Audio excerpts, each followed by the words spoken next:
A responsabilidade civil da administração pública, também conhecida como responsabilidade do Estado, é a obrigação dos órgãos públicos e demais entes estatais de reparar os danos que seus agentes causarem no exercício da função pública.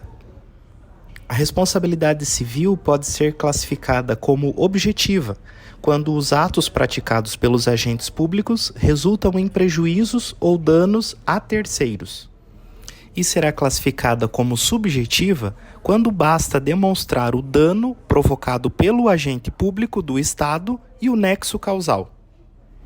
A responsabilidade também é classificada como subjetiva quando o Estado deveria agir, mas não o faz, sendo omisso, ou quando os danos causados pelo Estado são praticados por atos de terceiros ou fenômenos da natureza. A responsabilidade civil também pode ser classificada como contratual, quando existe um vínculo contratual entre o Estado e o terceiro. Nesse caso, o Estado será responsabilizado quando a administração descumprir os termos deste contrato. E será classificada como extracontratual quando não há vínculo contratual pré-existente entre as partes. Portanto, a obrigação de reparação do dano independe de contrato firmado.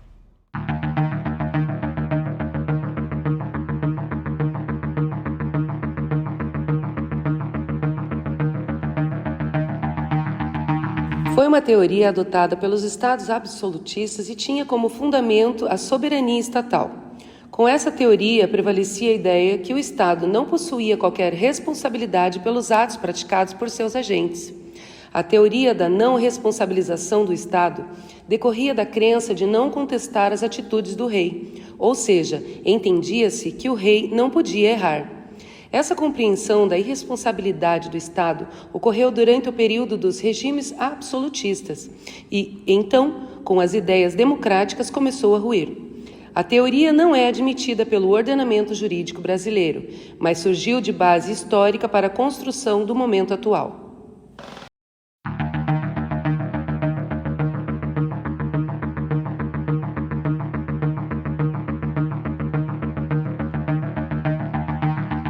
Essa teoria surge com base no direito privado. Nela, o Estado se equipara com os indivíduos. Por isso, os danos causados a terceiros são indenizáveis conforme o direito civil. Para essa teoria, existem dois tipos de atos: os atos de império e os atos de gestão. Os atos de império são os atos realizados pelo Estado soberano, enquanto nos atos de gestão, o Estado coloca-se em uma situação de igualdade com o indivíduo. Assim, a teoria considera que o Estado poderia ser responsável pelos atos de gestão.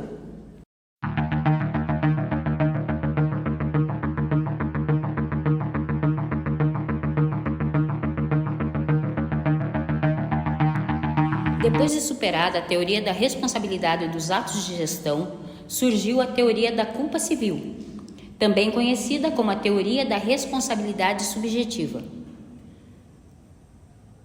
A teoria é subjetiva porque depende da comprovação de dolo ou culpa do agente estatal para a responsabilização do Estado. Porém, o terceiro lesado deve comprovar a culpa da administração.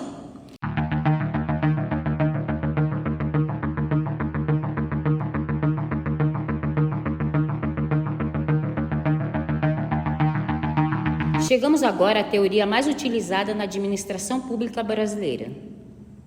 A teoria do risco administrativo representa o fundamento da responsabilidade objetiva do Estado. Para gerar responsabilidade do Estado, devem surgir três elementos: a conduta administrativa, o dano e o nexo causal. Entendemos conduta como a ação do agente público no exercício da função pública. Dano, o prejuízo causado pela ação deste agente. E nexo causal, a relação entre a conduta do agente e o dano causado. Agora vamos para um exemplo prático. Imagine que, durante uma operação policial, uma viatura da polícia colida com um carro de propriedade particular estacionado em uma via pública. Nessa situação, a administração responderá pelos danos causados ao veículo particular, ainda que se comprove que o motorista da viatura policial dirigia de forma diligente e prudente. No caso da teoria do risco administrativo, o Estado poderá eximir-se da reparação em alguns casos específicos. Portanto, nessa teoria há uma presunção de culpa da administração, mas é preciso que o Estado comprove que determinada situação não foi sua culpa.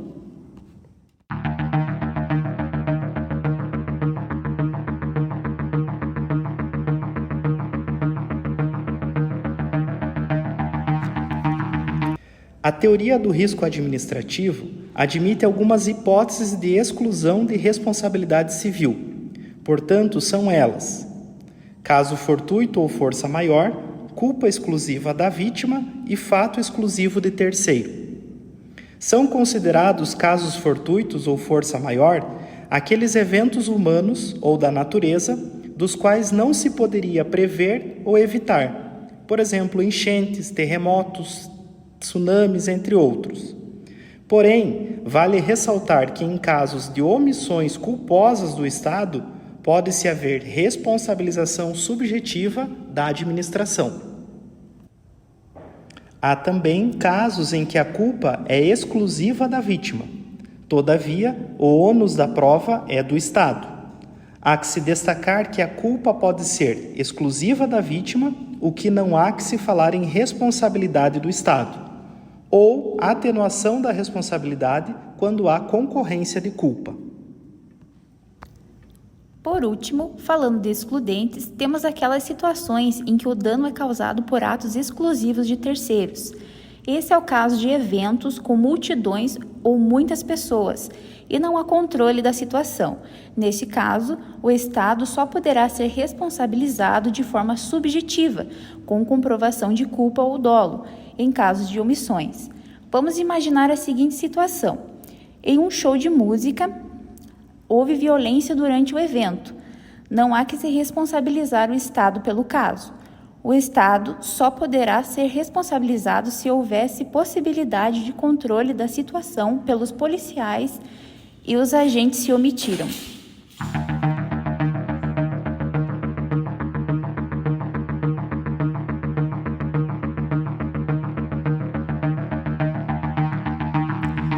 Para continuar o nosso estudo sobre responsabilidade civil do Estado e da administração pública, vamos falar sobre os sujeitos dessa responsabilidade. No Brasil, vigora a teoria da responsabilidade objetiva do Estado na modalidade do risco administrativo.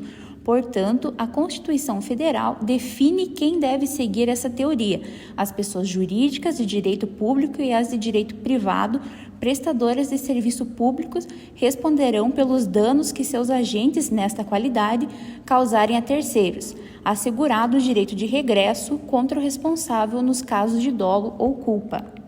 Neste sentido, podemos falar de responsabilidade direta e indireta.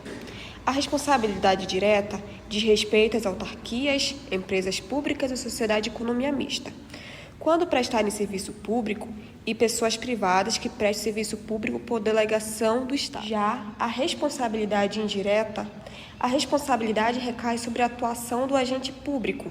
Com isso, o terceiro que se sentir prejudicado diante da atitude de um agente deve procurar o Estado para reaver os seus direitos. Porém, o Estado tem o direito de regresso contra o agente público.